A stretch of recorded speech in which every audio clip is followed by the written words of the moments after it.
Sila Senator Win ang nanggugulo dahil atat na sila ang maging majority at Senate President. So kung ayaw nyo ng gulo, huwag kayong manggulo. Lahat ng request nila sa staff, grinant ko.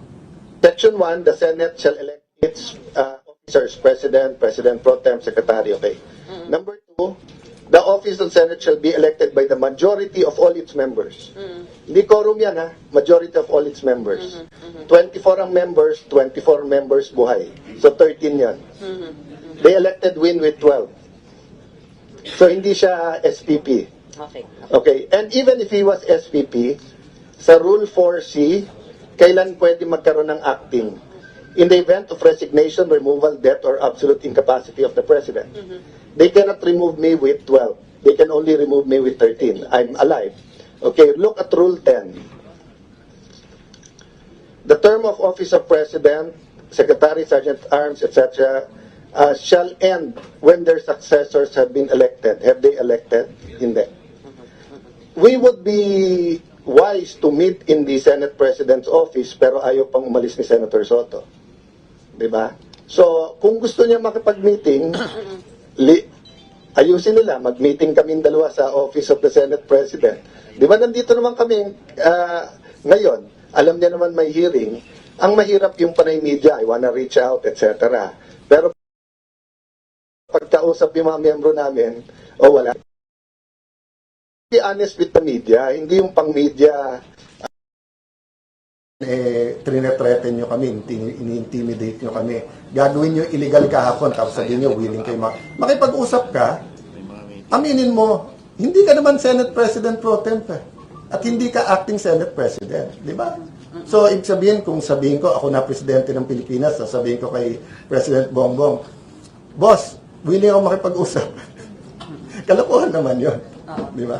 So, be honest with each other. Huwag pang propaganda lang. May alam sa follow-up. Sir, last lang po. Sir, kasi dalawa po kayong nag-uutos ni Senator Gatchalian. Kagabi, sir, dalawang types of memo. Memo niyo, sir, na tuloy ang Blue Ribbon, dapat magtrabaho yung mga Senate employees. And then another memo came from Senator Win saying work from home. Sir, ano yung stability ng Senate pag ganitong dalawa po kayong nag-uutos? It has been proven, ladies and gentlemen, nung May 11, kami sinisi kay Senator Bato, it has been proven, sila nagpapasok ng NBI. May 13, kami daw nagpaputok, it has been proven, naka-full battle gear yung NBI na sa labas. Ang likod po ng office, extension office ni Senator Lawrence, sa likod po, di ba sa mismong video ng PNP, yung mga aircon?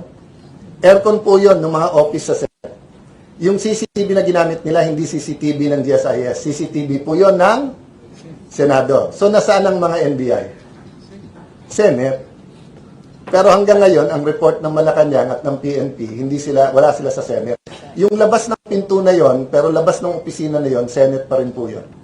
Alam niyo yan, dito kayo sa Senate, di ba? Okay. Yung sinasabi lang magtrabaho na lang kami, pero nung nag-take over sila, hindi sila nagtrabaho. So, ang point ko, Mayan, sinong susundin ng Senate? Una, sino ba nanggugulo? Kami o sila?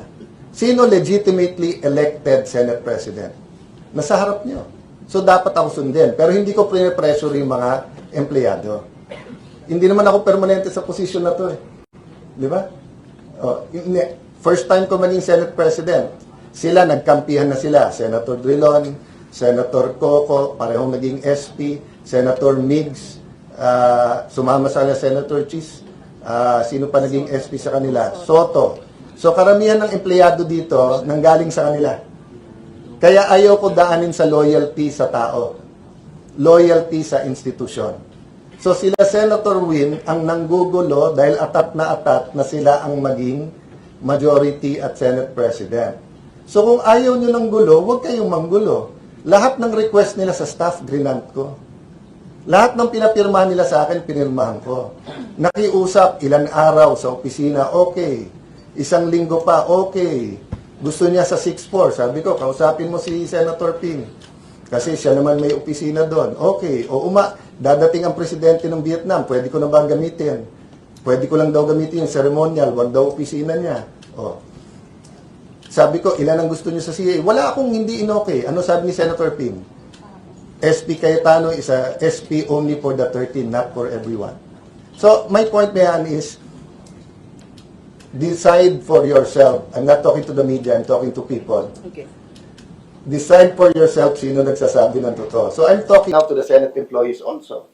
Is your loyalty to the institution or to certain personalities? Ano ang tamang batas? Kaya nagpapasalamat ako sa mga naiwan, pati yung sa lounge na nagluto ng pagkain para sa aking bisita. Kasi, and sana, hindi sila parusahan nila Senator Win at ng mga iba. But, you know, maybe if this reaches the Supreme Court, maybe 5 years from now, you will look back at this and you will see we were correct. There's no legal standing.